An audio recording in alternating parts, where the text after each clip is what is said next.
Sahabat Oase Rohani Katolik yang terkasih dimanapun Anda berada, salam damai. Senang sekali pada kesempatan hari ini kita dapat berjumpa kembali lewat acara kesayangan kita, Oase Rohani Katolik. Bersama dengan Romo Heribertus Ferry Monatolas, yang akrab kita panggil dengan Romo Tolas. Dan juga bersama dengan saya, Immaculata Raufi. Halo Romo Tolas, apa kabar hari ini Romo? Baik, Raufi, terima kasih. Baik, senang sekali Romo dalam keadaan yang sehat dan tetap semangat tentunya ya Mo. Boleh kasih tanda jempol Mo buat semua umat. Mantap. Mantap.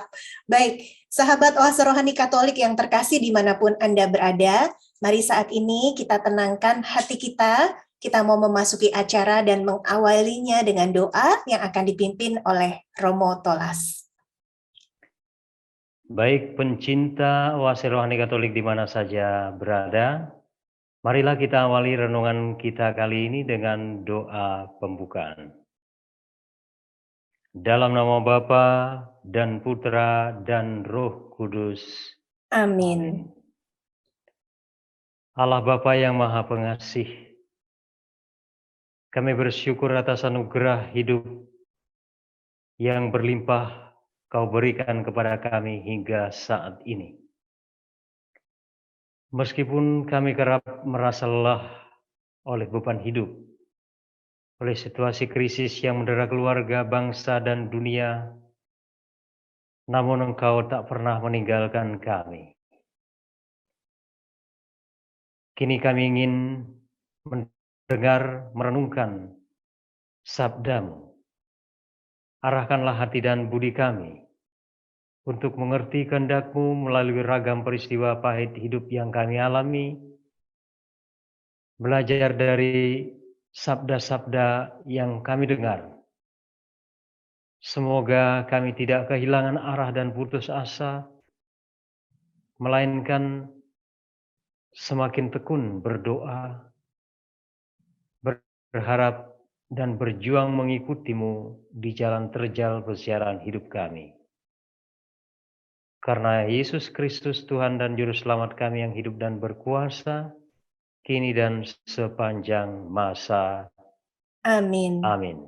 Dalam nama Bapa dan Putra dan Roh Kudus. Amin.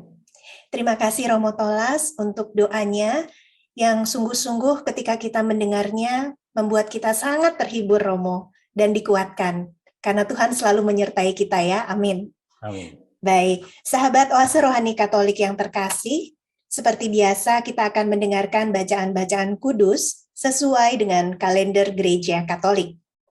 Bacaan pertama kita akan mendengarkan dari kitab Yesaya bab 26, bab 7 sampai dengan 9, dilanjutkan dengan ayat 12, ayat 16 sampai dengan 19. Dan bacaan Injil diambil dari Injil Matius bab 11, ayat 28 sampai dengan 30. Mari saat ini bersama-sama kita mendengarkan bacaan yang pertama. Bacaan dari kitab Yesaya. Pada suatu waktu, kidung berikut akan dinyanyikan di tanah Yehuda. Ya Tuhan, Engkau merintis jalan lurus bagi orang benar. Kami juga menanti-nantikan saat Engkau menjalankan penghakiman. Kesukaan kami ialah menyebut nama-Mu dan mengingat Engkau. Dengan segenap jiwa aku merindukan Engkau pada waktu malam. Dan dengan sepenuh hati aku mencari Engkau pada waktu pagi. Sebab apabila Engkau datang menghakimi bumi, maka penduduk dunia akan belajar apa yang benar. Ya Tuhan, Engkau menyediakan damai sejahtera bagi kami. Sebab segala sesuatu yang kami kerjakan, Engkaulah yang melakukannya bagi kami. Ya Tuhan, dalam kesesakan mereka mencari Engkau. Ketika hajaran-Mu menimpa mereka, mereka mengeluh dalam doa. Seperti wanita yang mengandung dan sudah dekat waktunya untuk melahirkan. Menggeliat sakit dan mengerang karena sakit beranak. Demikianlah tadinya keadaan kami di hadapan-Mu ya Tuhan. Kami mengandung, kami menggeliat sakit, tetapi seakan-akan hanya melahirkan angin. Kami tidak dapat mengadakan keselamatan di bumi, dan tiada lahir penduduk dunia. Ya Tuhan, orang-orang-Mu yang mati akan hidup kembali. Mayat-mayat mereka akan bangkit lagi. Hai kalian yang sudah dikubur dalam tanah, bangkitlah dan bersorak-sorailah. Sebab embun Tuhan ialah embun terang, dan bumi akan melahirkan arwah kembali. Demikianlah sabda Tuhan. Syukur kepada Allah. Marilah setelah mendengarkan bacaan pertama dengan segenap hati, kita menaikkan Mazmur tanggapan. Tuhan memandang ke bumi dari surga. Tuhan memandang ke bumi dari surga. Engkau ya Tuhan bersemayam untuk selama-lamanya, dan nama-Mu lestari turun-temurun. Engkau sendiri akan bangun, akan menyayangi Sion. Sebab sudah waktunya untuk mengasihaninya. Sebab hamba-hamba-Mu sayang kepada batu-batunya dan merasa kasihan akan debunya. Tuhan memandang ke bumi dari surga. Maka bangsa-bangsa menjadi takut akan nama Tuhan, dan semua raja bumi menyegani kemuliaan-Mu. Bila Engkau sudah membangun Sion dan menampakkan diri dalam kemuliaan-Mu, bila Engkau mendengarkan doa orang-orang papa dan tidak memandang hina doa mereka. Tuhan memandang ke bumi dari surga. Biarlah hal ini dituliskan bagi angkatan yang kemudian, dan bangsa yang diciptakan nanti akan memuji-muji Tuhan. Sebab Ia telah memandang dari tempatnya yang kudus. Tuhan memandang dari surga ke bumi untuk mendengar keluhan orang tahanan dan membebaskan orang-orang yang ditentukan harus mati. Tuhan memandang ke bumi dari surga. Tuhan memandang ke bumi dari surga. Haleluya, haleluya. Datanglah kepadaku kalian yang letih dan berbeban berat, aku akan memberikan kelegaan kepadamu. Haleluya. Tuhan bersamamu dan bersama roh. Inilah Injil suci menurut Matius. Dimuliakanlah Tuhan.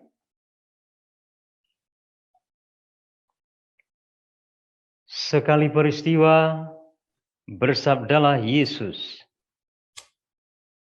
"Datanglah kepadaku kalian semua yang letih lesu dan berbeban berat. Aku akan memberikan kelegaan kepadamu. Pikulah kuk yang kupasang dan belajarlah padaku. Sebab aku ini lemah lembut dan rendah hati. Maka hatimu akan mendapat ketenangan.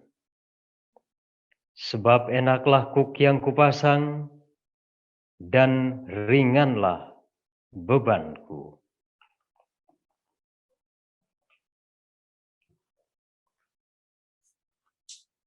Demikianlah sabda Tuhan. Terpujilah Kristus.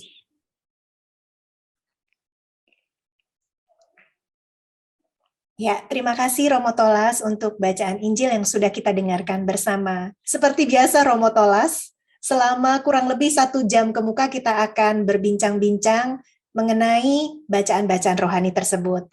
Dan pada sesi yang pertama ini kita akan merenungkan bersama ya Romo, dari bacaan yang pertama terlebih dahulu.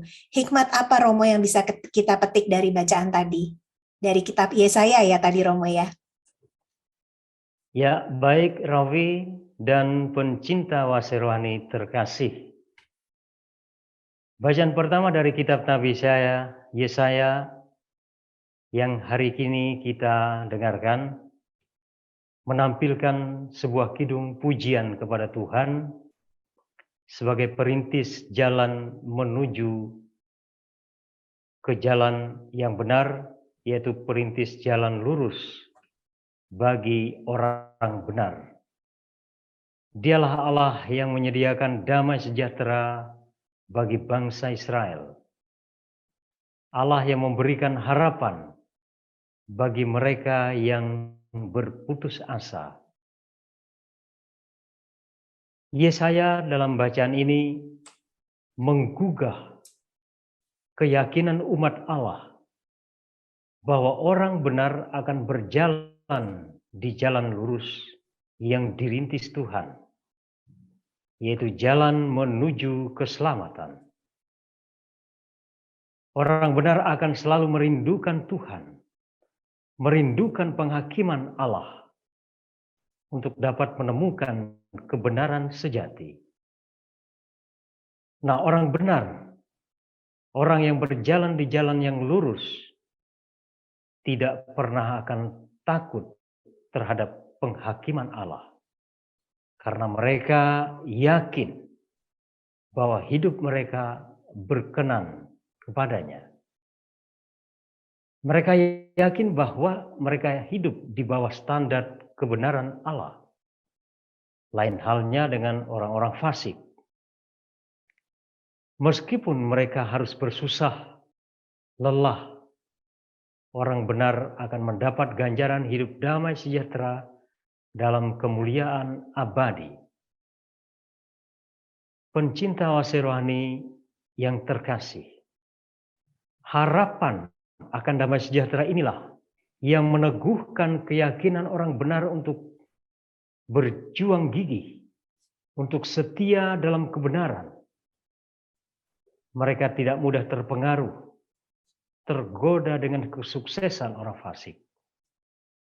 Bahkan ketika situasi hidup yang tampaknya gelap, menghimpit, tanpa masa depan, mereka tidak kehilangan asa untuk terus menegakkan keadilan dan menjalankan kebenaran.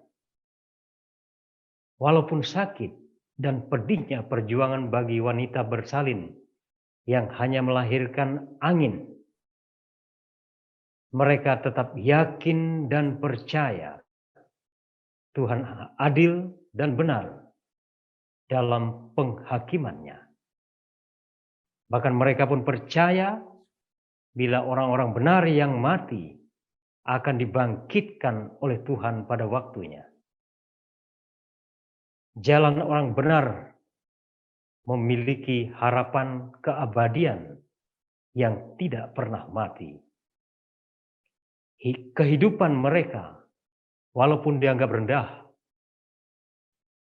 tak berarti seperti debu, tetapi akan tiba masanya meraih kebangkitan dan sorak-sorai.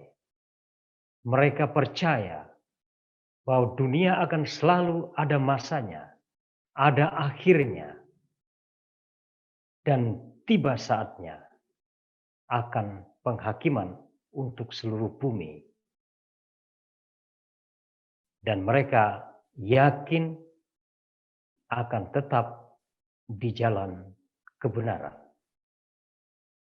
Pencinta wasi rohani yang terkasih, dalam situasi yang serba susah seperti saat ini, di mana pandemi, krisis ekonomi, dan berbagai macam persoalan hidup yang kita alami, tentu tidaklah mudah bagi kita untuk bersyukur, apalagi memuji dan memuliakan Tuhan. Karena yang kita alami, yang kita hadapi, yang kita rasakan, seakan-akan bukan berkat, melainkan musibah. Entah penyakit karena wabah, kesulitan ekonomi karena kehilangan pekerjaan, tidak memperoleh makanan yang cukup karena harga pangan mencekik, dan banyak hal lain yang kita hadapi.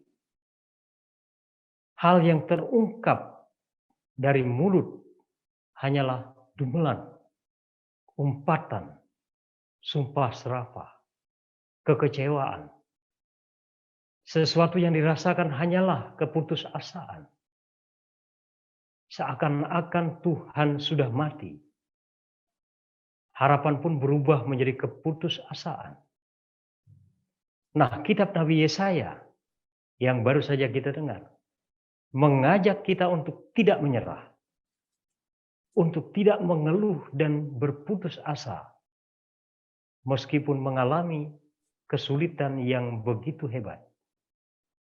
Kesulitan tidak akan pernah musnah, tetapi harapan akan kehidupan harus selalu ada, menerangi nurani kita, bagaikan terang yang tak pernah padam. Kita diajak untuk terus berserah, berjuang dan berharap. Itulah jalan lurus yang harus dilalui. Meskipun tidak mudah untuk tetap percaya, namun Alkitab menunjukkan bahwa hanya orang-orang yang percaya, orang-orang yang setia, orang-orang yang penuh harapanlah yang akan diselamatkan. Karena mereka yakin bahwa terang kedamaian akan tiba. Marilah kita terus menanti dalam doa, berjaga dalam kewaspadaan dan keteguhan iman, sembari menyongsong datangnya keadilan Allah atas dunia ini. Yakinlah bahwa orang-orang benar seperti itulah yang Allah rindukan. Merekalah yang memegang teguh janji Allah di tengah-tengah orang yang kehilangan harapan. Marilah kita berada di antaranya, menjadi orang-orang yang menanti, berharap penuh iman dan kesetiaan akan datangnya terang abadi. Demikian, Rofi. Iya, amin Romo Tolas. Terima kasih Romo. Permenungan dari kitab Yesaya ini sangat cocok sekali ya Romo ya, sangat aktual sekali dengan keadaan kita saat ini ya Romo. Pasti betul banyak sekali. umat yang menghadapi tantangan macam-macam. Nggak hanya tantangan ekonomi, juga bahkan tantangan di dalam keluarga ya Romo ya. Betul. Baik, Romo, saya mencatat kata-kata Romo nih ya, yang mau saya tanyakan, karena ini begitu menggugah hati saya. Romo tadi mengatakan bahwa yang namanya jalan lurus tadi adalah ketika kita berserah, kita berjuang, dan kita terus berharap kepada Tuhan. Itu adalah jalan lurus. Dan memang tadi Romo mengatakan juga bahwa itu tidak mudah ya Romo ya. Bahkan mungkin yang saat ini mendengarkan dan menonton acara Oase Rohani Katolik Romo yang mungkin sedang mengalami situasi depresi barangkali ataupun kekeringan seperti itu, akan setuju dengan hal ini ya Romo, tidak mudah. Nah, tapi di sini ada penghiburannya nih Romo, yang tadi Romo katakan, hanya orang-orang setia, percaya, dan penuh pengharapan itu yang akan diselamatkan. Jadi di sini saya menggarisbawahi bahwa seluruh perjuangan kita itu, pergumulan kita itu mengarah kepada keselamatan ya Romo ya. Iya, betul. Iya, bagaimana nih Romo agar kita bisa fokus kepada keselamatan yang sudah Tuhan sediakan buat kita, walaupun mungkin melalui banyak hal ya Romo ya dalam hidup ini. Gimana caranya supaya kita bisa tetap fokus nih Romo dan tetap terus semangat seperti itu Romo. Baik Raffi dan pencinta Oase Rohani Katolik yang terkasih, tentu tidak mudah seperti kita renungkan tadi untuk menghadapi situasi sulit yang kita alami. Namun harapan sebagai orang beriman harus selalu kita miliki. Sebab harapan itulah yang nanti selalu beserta kita, menguatkan kita untuk tidak putus asa dalam perjalanan ziarah penuh liku dan kejam ini. Bagaimana kita menghadapi situasi ini? Kiranya kalau kita belajar dari pengalaman hidup kita, kita lebih banyak memfokuskan diri pada penderitaan, pada kesulitan, pada perkara hidup kita. Karena fokus kita hanya bagaimana kita mengatasi kesulitan-kesulitan hidup kita sehari-hari ini, mungkin kita lupa akan penyelenggara hidup yang penuh kuasa, yang semestinya menjadi tempat utama dan pertama kita mengadu. Marilah kita belajar memfokuskan juga perhatian kita kepada Tuhan. Mohon kekuatan daripadanya. Bertanya kepada Tuhan bagaimana harus menghadapi keadaan ini dan apa yang harus kita lakukan agar kita tetap setia dalam iman dan tetap kuat meskipun berbagai perkara kita hadapi.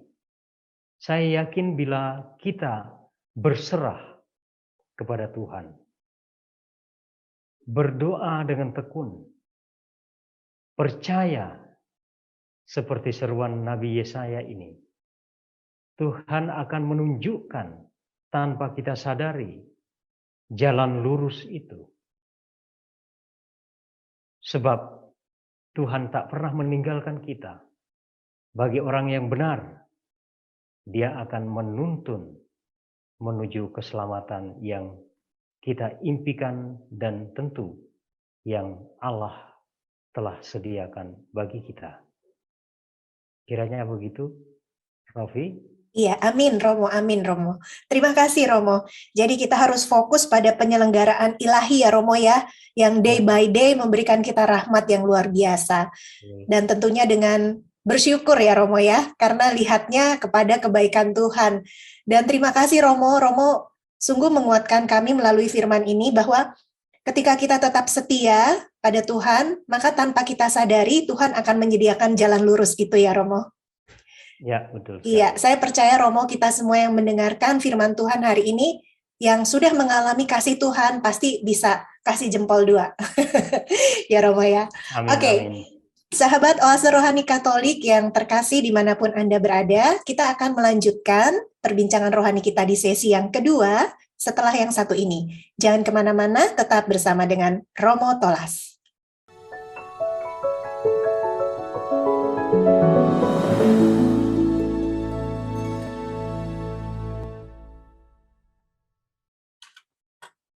Sahabat Oase Rohani Katolik yang terkasih dimanapun Anda berada, kita bersama kembali dengan Romo Tolas dan saya Immaculata Raufi dalam acara Oase Rohani Katolik di sesi yang kedua.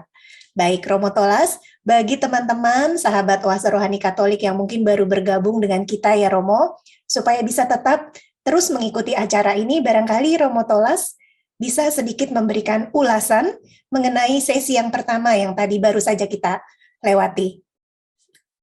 Silakan Romo. Baik pencinta Oase Rohani Katolik yang terkasih, dalam bacaan pertama kita telah mendengar bagaimana Yesaya menyerukan kepada umat agar tetaplah berjalan di jalan yang benar, tetaplah menaruh harapan dan keyakinan kepada Tuhan meskipun di tengah-tengah penderitaan. Sebab Tuhan menyediakan terang dan damai sejahtera bagi siapapun yang tetap setia dan percaya kepadanya. Amin. Baik Romo, berarti bacaan Yesayanya ini memang sangat relevan banget atau sangat nyambung banget dengan bacaan Injil kita ya Romo ya. Tadi saya ingat sekali dan jadi rema Romo ya dalam hidup saya pribadi bahwa Tuhan sudah mengundang kita yang letih lesu dan berbeban berat untuk datang kepadanya. Kabar gembira apa, Romo, yang bisa kita petik dari bacaan Injil tadi? Baik, Rofi dan pencinta Wasironi yang terkasih.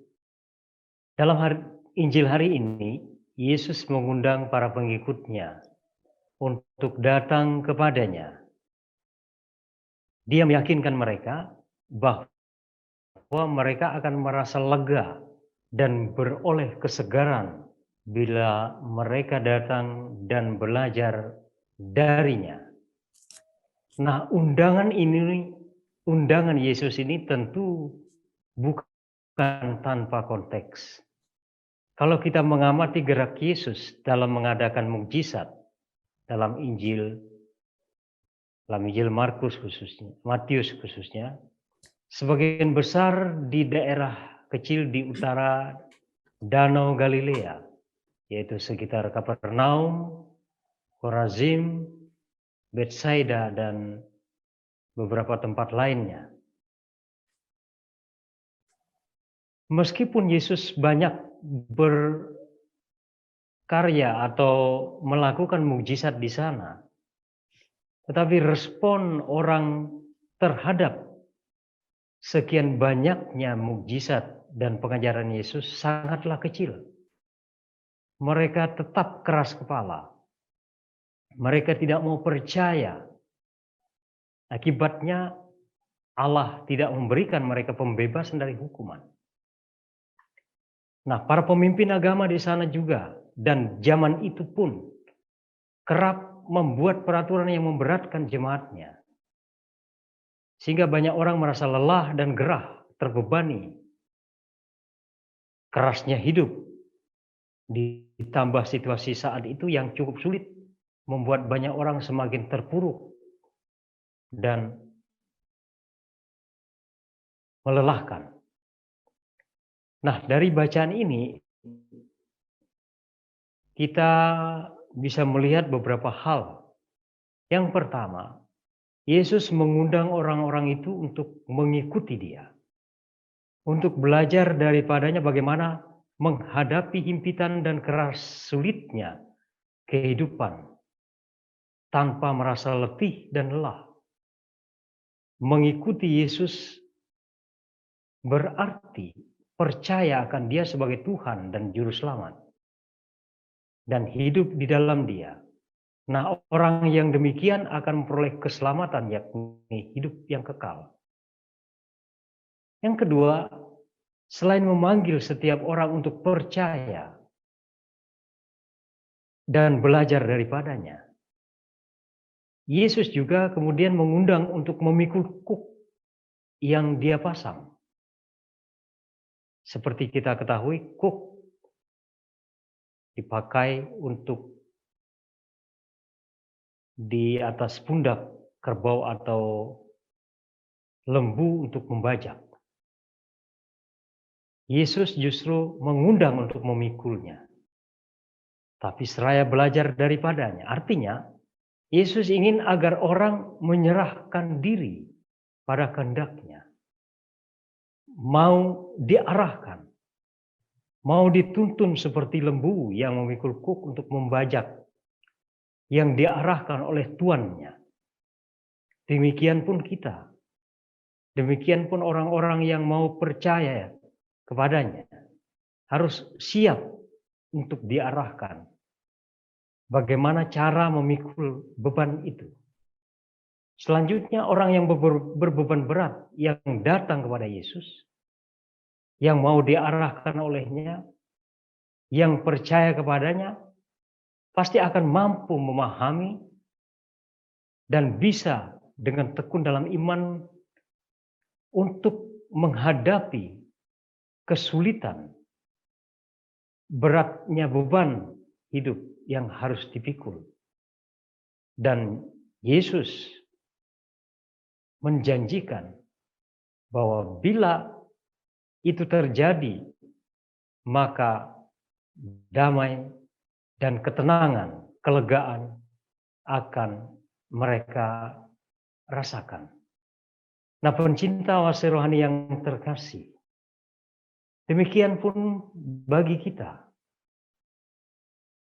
Seperti dalam bacaan pertama, seruan untuk berserah kepada Tuhan, meskipun di tengah-tengah sulitnya hidup yang dihadapi, Yesus mengajak hal yang sama.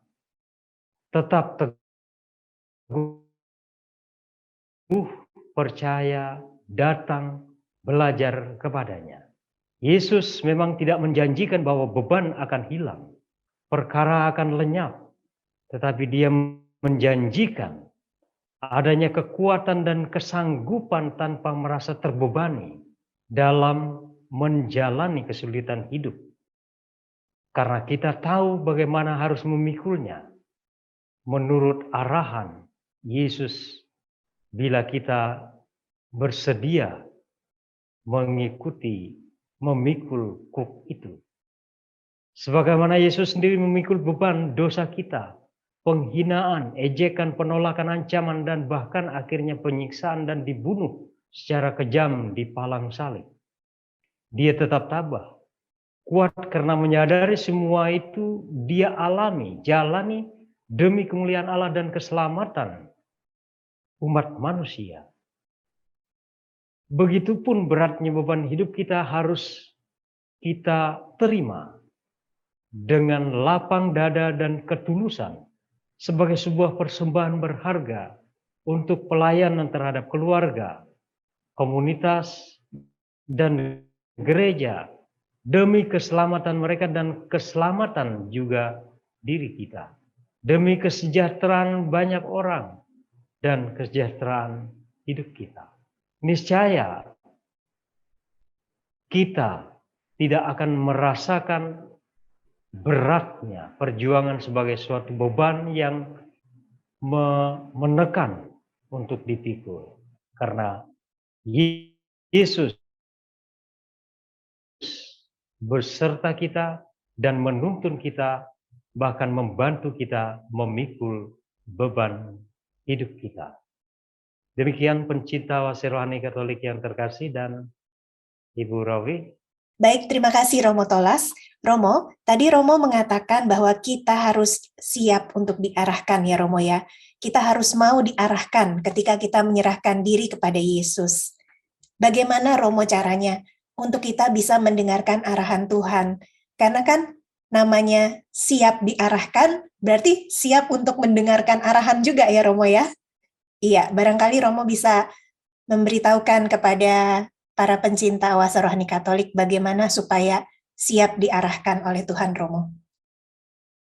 Baiklah, Ravi dan pencinta wasa rohani Katolik yang terkasih, kalau kita mendengar ayat yang pertama, Yesus mengatakan, datanglah kepadaku.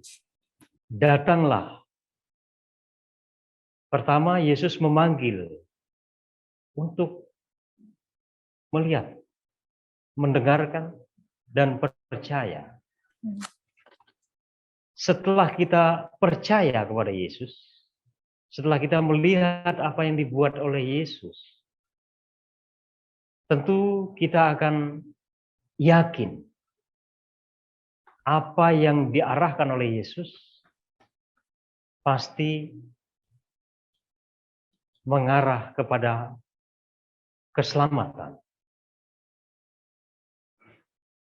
Di tengah-tengah kesulitan hidup kita, kalau kita percaya kepada Yesus, kepada Tuhan, tentu meskipun berat, kita akan tetap setia memikulnya.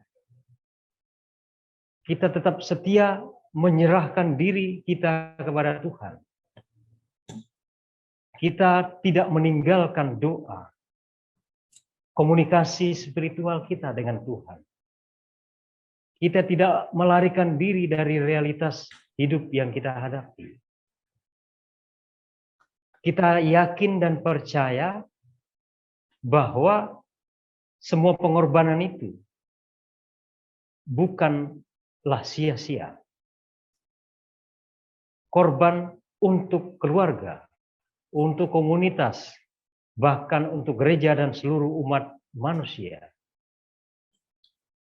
Bila kita sudah sanggup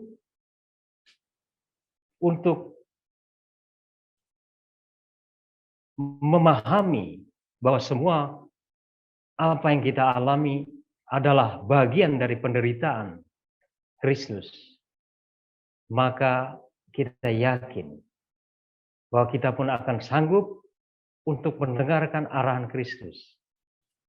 Bagaimana kita berjalan tanpa kelelahan dalam pesiaran hidup meskipun beban berat ada di pundak kita. Sebab seperti Yesus mendaki Kalvari dengan beban di pundaknya, yaitu palang salib, jatuh tetapi bangun dengan yakin bahwa setelah puncak Kalvari itu akan ada sukacita dan damai sejahtera. Demikian pencinta Oase Rohani Katolik yang terkasih dan Ravi. Ya, baik, terima kasih Romo Tolas. Sahabat Oase Rohani Katolik yang terkasih, kita sudah mendengarkan firman Tuhan dan merenungkannya bersama-sama dengan Romo Tolas. Ada banyak rahmat yang sudah kita terima dari Tuhan sepanjang percakapan kita ini. Dan sekarang saatnya kita berdua undur diri, Romo, karena waktu juga yang memisahkan kita. Dan mari sahabat Oase Rohani Katolik semuanya, kita akhiri acara ini dengan penuh rasa syukur di dalam doa dan berkat Tuhan dari Romo Tolas. Silakan Romo.